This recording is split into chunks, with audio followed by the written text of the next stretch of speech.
8:45 ഞാനിവിടെ വരുമ്പോൾ ഇവിടെ നാട്ടുകാർ പറഞ്ഞതിൻ്റെ അടിസ്ഥാനത്തിലാണ് ഓടി വരുന്നത്. അപ്പോൾ ഇവിടെ ഈ പുറത്ത് ഇവിടെ ജോലി ചെയ്യുന്ന സ്ത്രീയും അതുപോലെ തന്നെ ഇവിടുത്തെ കെയർടേക്കറും നിൽക്കുന്ന കണ്ടു. അവരോട് ചോദിച്ച് അകത്തോട്ട് കയറി നോക്കിയപ്പോൾ വളരെ ദാരുണമായ രീതിയിലാണ് കണ്ടത്. വൈഫ് വേറെ മുറിയിലാണ് കണ്ടത്, മീരിച്ചേച്ചി. അവിടെ ഒരു കോടാലി പോലെ അവിടെ ഉണ്ടായിരുന്നു. ക്യാമറ ഉണ്ട്, പക്ഷേ അതിൻ്റെ DVR ഇപ്പം കാണുന്നില്ല എന്നാണ് ഇപ്പം പോലീസ് ആയിട്ട് ബന്ധപ്പെട്ടപ്പോൾ മനസ്സിലാക്കാൻ സാധിച്ചത്.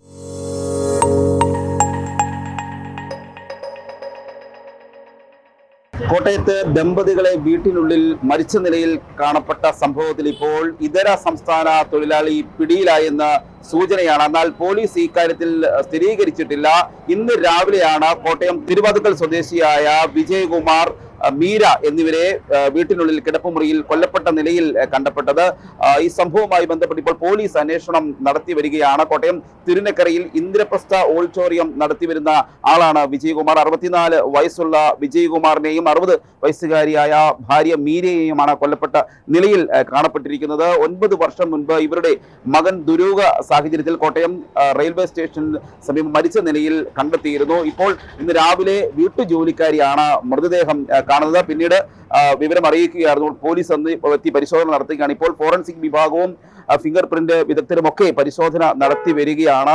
നിരവധി ബിസിനസ് സ്ഥാപനങ്ങളുടെ ഉടമ കൂടിയാണ് വിജയകുമാർ. എന്താണ് സംഭവിച്ചതെന്ന ഒരു കാര്യത്തിൽ വ്യക്തതയില്ല. ഇപ്പോൾ കോട്ടയം നഗരസഭയിലെ കൗൺസിലറായ ടോം കോല നമ്മോട് സംസാരിക്കുകയാണ്. 8:45 ഞാനിവിടെ വരുമ്പോൾ ഇവിടെ നാട്ടുകാർ പറഞ്ഞതിൻ്റെ അടിസ്ഥാനത്തിലാണ് ഓടി വരുന്നത്. അപ്പോൾ ഇവിടെ ഈ പുറത്ത് ഇവിടെ ജോലി ചെയ്യുന്ന സ്ത്രീയും അതുപോലെ തന്നെ ഇവിടുത്തെ കെയർടേക്കറും നിൽക്കുന്ന കണ്ടു. അവരോട് ചോദിച്ച് അകത്തോട്ട് കയറി നോക്കിയപ്പോൾ വളരെ ദാരുണമായ രീതിയിലാണ് കണ്ടപ്പോൾ ആ അകത്ത് വിജയകുമാർ സാർ ഇവിടെ കിടക്കുന്നതാണ് ഞാൻ കാണാൻ സാധിച്ചത്. അപ്പം മുഖത്ത് വ്യക്തമായ ചെറുതായിട്ട് കാണാൻ സാധിച്ചു. അകത്തോട്ട് കയറിയില്ല, ഞാൻ സൈഡിൽ നിന്നാണ് നോക്കിയത്. കാരണം പോലീസിൻ്റെ അന്വേഷണത്തിൻ്റെ ഭാഗമായി നമ്മളതിൻ്റെ അകത്ത് കയറി കൂടുതൽ കാര്യങ്ങൾ നോക്കാതിരിക്കാൻ വേണ്ടി തന്നെയാണ് സൈഡിൽ നോക്കിയപ്പോൾ തന്നെ വല്ലാത്ത രീതിയിൽ കിടക്കുന്നതാണ് കാണാൻ സാധിച്ചത്. ആയുധങ്ങൾ വിജയകുമാർ സാറിൻ്റെ അല്ല, അപ്പുറത്തെ വൈഫ് വേറെ മുറിയിലാണ് കിടന്നത്, മീരിച്ചേച്ചി. അവിടെ ഒരു കോടാലി പോലെ അവിടെ ഉണ്ടായിരുന്നു. ഈ കയറുമ്പോൾ ഈ വാതിലിൻ്റെ എന്ന് വെച്ചാൽ നമുക്കറിയാം വീടിൻ്റെ ഫ്രണ്ടിലത്തെ വാതിൽക്ക് തന്നെ ഒരു അമ്മിക്കൽ അവിടെ ഇരിപ്പുണ്ടായിരുന്നു. പക്ഷെ അത് ഡോറിൽ അടിച്ചതായിട്ടൊന്നും ഡോറിൽ അങ്ങനത്തെ പാടുകളൊന്നും കാണുന്നുമില്ല. വളരെ ദാരുണമായിരുന്നു. അത് പോലീസിന്റെ അന്വേഷണം നടക്കുന്നേ ഉള്ളൂ.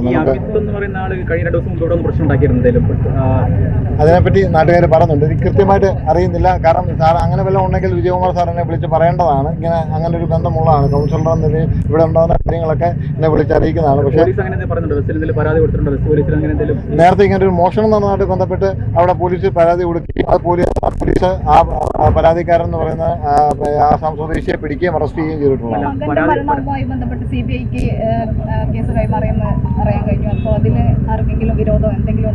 അതിന്റെ കൃത്യമായി ഒന്നും തന്നെ അറിയത്തില്ല. ഗൗതം എന്നാണ് മകന്റെ പേര്. ഗൗതത്തെ എനിക്കറിയാവുന്നതാണ്, ആ കുട്ടിയാണ്. പക്ഷേ അങ്ങനെ ഒരു ബാക്കി അന്ന് ക്രൈം ബ്രാഞ്ച് അന്വേഷിച്ചു എന്നൊക്കെ നമുക്കറിയാം. അതിന്റെ അപ്പുറത്തോട്ടുള്ള കാര്യങ്ങൾ അറിയത്തില്ല.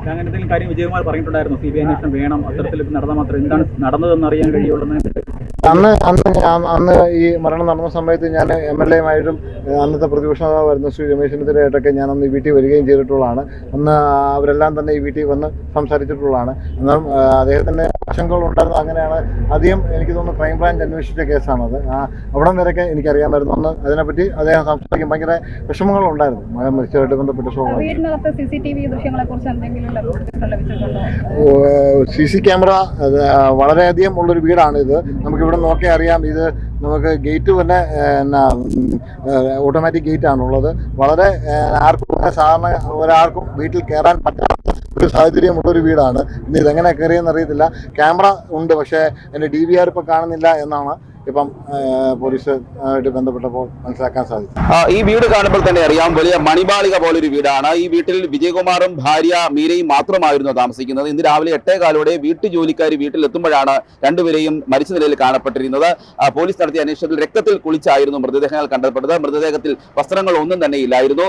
മുഖം വികൃതമായ നിലയിലായിരുന്നു. ഇത് പോലീസ് സംശയിക്കുന്നത് ഇവിടെ കുറച്ചുനാൾ മുൻപ് ഒരു ഇതര സംസ്ഥാനക്കാരൻ ഇവിടെ ജോലി ചെയ്തതായും ഇയാളെ ചില കാരണങ്ങളാൽ ജോലിയിൽ നിന്ന് പിരിച്ചുവിട്ടുവെന്നും അതിലൊരു മുൻ വൈരാഗ്യമാണ് കൊലപാതകത്തിൽ കലാശിച്ചൊക്കെയാണ് പോലീസ് വിലയിരുത്തുന്നത്. ഉന്നത പോലീസ് സംഘം ഇവിടെ അന്വേഷണത്തിന് ഇപ്പോൾ എത്തിയിട്ടുണ്ട്. അതേസമയം ഒരു ഇതര സംസ്ഥാനക്കാരൻ പോലീസ് കസ്റ്റഡിയിലുണ്ടെന്ന ഒരു സൂചനയുണ്ട്. എന്നാൽ അത് പോലീസ് ഇതുവരെയും സ്ഥിരീകരിച്ചിരിക്കുക മാത്രമല്ല, ഈ വീട്ടിൽ സുരക്ഷാ സംവിധാനങ്ങളുള്ള ഒരു വീടാണ്. ഗേറ്റ് പോലും ഓട്ടോമാറ്റിക് ഗേറ്റ് ആണ്. മാത്രമല്ല പല ഭാഗങ്ങളിലും CCTV ക്യാമറ അടക്കമുണ്ട്. എന്നാൽ ഇപ്പോൾ പോലീസ് പറയുന്നത് CCTV ക്യാമറയുടെ DVR ഇപ്പോൾ കാണാനില്ല എന്നാണ് പറയുന്നത്. അതുകൊണ്ട് ഇതാര് ഇവിടെ എത്തി എന്നുള്ളൊരു വ്യക്തത വരുത്തുവാനും ഇതുവരെ കഴിഞ്ഞിട്ടില്ല. ഏതായാലും ദാരുണമായ ഒരു സംഭവം തന്നെയാണ് കോട്ടയത്തെ പ്രമുഖ വ്യവസായിയായ വിജയകുമാറിനും ഭാര്യയ്ക്കും സംഭവിച്ചിരിക്കുന്നത്. മകൾ വിദേശത്താണ്. കുറച്ചു കാലം 9 വർഷം മുൻപാണ് മകൻ ദുരൂഹ സാഹചര്യത്തിൽ കോട്ടയം റെയിൽവേ സ്റ്റേഷന് സമീപം മരണപ്പെട്ടിരുന്നു. അതിനുശേഷം ഇപ്പോൾ വിജയകുമാറും ഭാര്യയും ദാരുണമായി കൊല്ലപ്പെട്ടിരിക്കുകയാണ്. ഈ സംഭവത്തിൽ നിജസ്ഥിതി കണ്ടെത്തണമെന്ന് ആണ് നാട്ടുകാരുടെ ആവശ്യം. ഇപ്പോൾ പോലീസ് ഊർജിതമായ ഒരു അന്വേഷണം നടത്തുകയാണ്. ഫോറൻസിക് വിദഗ്ധർ ഉൾപ്പെടെയുള്ള ആളുകൾ ഇപ്പോൾ പരിശോധന നടത്തി വരുന്നു. കൂടുതൽ വിവരങ്ങൾ, കൊലപാതകവുമായി ബന്ധപ്പെട്ട കൂടുതൽ വിവരങ്ങൾ അല്പസമയത്തിനകം പുറത്ത് വരുമെന്നാണ് പ്രതീക്ഷിക്കുന്നത്. Cameraman ജിതിനൊപ്പം CR Shyam, Marunadan Malayali, Kottayam.